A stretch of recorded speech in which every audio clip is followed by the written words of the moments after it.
Welcome to my channel. இன்றைக்கி நம்ம அற்புதமான இன்ட்ரெஸ்டிங்கான ஒரு புராணத்தை பற்றி தெரிஞ்சுப்போமா? வேண்டுனாலும் கிடைக்காத வரம் கூட தூங்காமல் இருந்தால் கிடைக்குமா? மகா சிவராத்திரியோட வரலாறு பற்றி உங்களுக்கு தெரியுமா? சிவராத்திரியில் பல வகைங்க இருக்குங்க. இருந்தாலும் மகா சிவராத்திரிக்குன்னு ஒரு தனித்துவம் இருக்குது. மகா சிவராத்திரி அன்னைக்கு சிவபெருமானை வேண்டி பார்வதி தேவி விரதம் இருந்து மனுஷங்களுக்கு பெற முடியாத பாக்கியத்தை வாங்கி தந்தாங்க. இந்த மாதிரி அற்புதமான மகா சிவராத்திரியோட வரலாறு தான் என்ன? எதனால் அந்த நாள் கோயில்களில் அவ்வளோ விசேஷமாக பார்க்கப்படுது? மகா சிவராத்திரி பூஜை முறையாக எப்படி கடைப்பிடிக்கிறது? அப்படி கடைப்பிடிச்சா என்ன பலன் கிடைக்கும்? அப்படிங்கிறத பற்றி இந்த வீடியோவில் முழுசாக தெளிவாக பார்க்க போகிறோம். வாங்க வீடியோக்குள்ளே போவோம். ஒரு முறை பூமியில் பெரிய பிரளயம் வந்துச்சு. அப்போது பிரம்மதேவரும் அப்புறம் மற்ற உயிருங்க எல்லாமே அழிஞ்சு போச்சு. அவங்கள எல்லாம் காப்பாற்ற அன்னை பார்வதி தேவி இரவு பூஜையில் சிவபெருமானை நினச்சி பூஜை செய்ய ஆரம்பித்தாங்க. அன்னைக்கு நைட்டு முழுக்க சிவநாமத்தை உச்சரித்து பூஜை செஞ்சதுக்கு பலனாக எல்லா உயிருங்களும் காப்பாற்றப்பட்டுச்சு. அன்னை பார்வதி தேவி சிவனை வணங்கி பூஜை செஞ்ச அந்த ராத்திரி தான் சிவராத்திரின்னு சொல்லப்படுது. மாசி மாதம் இந்த நிகழ்வு நடந்ததுனால இன்றைக்கு வரைக்கும் மாசி மாதத்தில் வர்ற சிவராத்திரிக்கு மகத்துவமான பலன்கள் இருக்குது. அதனால தான் மாசியில் வர்ற சிவராத்திரி மகா சிவராத்திரியாக கொண்டாடப்பட்டு வருது. யாரெல்லாம் சிவராத்திரி எதுக்கு கொண்டாடப்படுதுன்னு இது வரைக்கும் தெரியாமல் இந்த வீடியோ மூலமாக தெரிஞ்சுக்கிட்டவங்க கமெண்ட்டில் ஓம் நம சிவாயன்னு கமெண்ட் பண்ணுங்கள். பார்வதி தேவி வழிபட்ட இந்த நாளில் தேவர்களும் முனிவர்களும் ரிஷிகளும் மனுஷங்களும் கூட சிவபெருமானை நினச்சி சிவநாமத்தை சொல்லி நைட்டு முழுவதும் வழிபட்டா தெரியாமல் செஞ்ச பாவங்க, தெரிஞ்சே செஞ்ச பாவங்க எல்லாமே நீங்கிடும் அப்படின்னு சொல்லுது புராணம். அன்னை பார்வதி தேவி நமக்காக வாங்கி தந்த வரம் இது.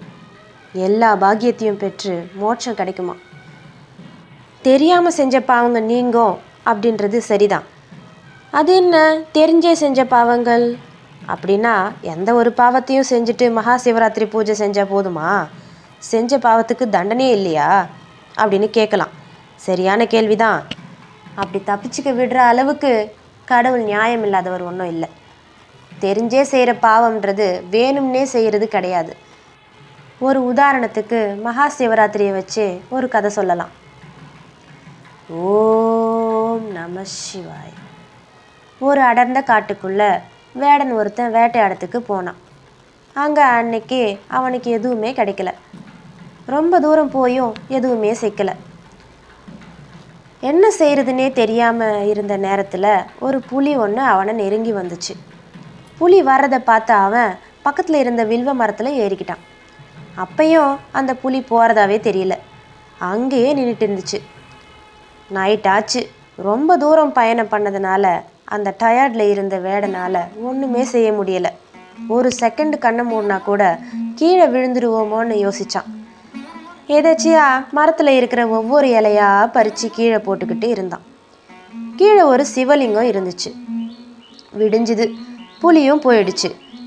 மரத்தில் இருந்து கீழே இறங்கின வேட்டைக்காரனுக்கு ஒரு அசரீரி கேட்டுச்சு. மகா சிவராத்திரி அன்னைக்கு நீ உன்னை அறியாமலே கண்ணு முழிச்சு வில்வ இலைங்களை கொண்டு பூஜை செஞ்சு பலன் அடைஞ்சிருக்க. உன் பாவங்கள் எல்லாம் போய் நீ மோட்சத்துக்கு போவ அப்படின்னு சொல்லிச்சு அந்த ஒலி. வேடனை பொறுத்த வரைக்கும் வேட்டையாடுறது அவன் தொழில். அவன் பாவம் செய்கிறதுக்காக வேட்டையாடலை. இருந்தாலும் ஒரு உயிரை கொல்றது பாவம்தான், இல்லைன்னும் சொல்ல முடியாது இல்லையா? தெரிஞ்சேதான் வேடன் கொல்றான். இதெல்லாம் கடவுளால் தீர்மானிக்கப்பட்டது. அதனால தான் பாவமெல்லாம் தீர்ந்து மோட்சம் கிடைச்சிது. யாரெல்லாம் இந்த மகா சிவராத்திரிக்கு கண்ணு முழிச்சு விரதம் இருக்க போகிறீங்க? அவங்க ஒரு லைக்கை தட்டி விட்டா எத்தனை பேருன்னு நானும் தெரிஞ்சுப்பேன். என் மூலமாக இந்த மகா சிவராத்திரி கதையை உங்களுக்கு தெரியப்படுத்தினதுக்கு என்னுள்ள இருக்கிற என்னை வழி நடத்துகிற சிவனுக்கு நன்றி. ஓம் நம சிவாய்.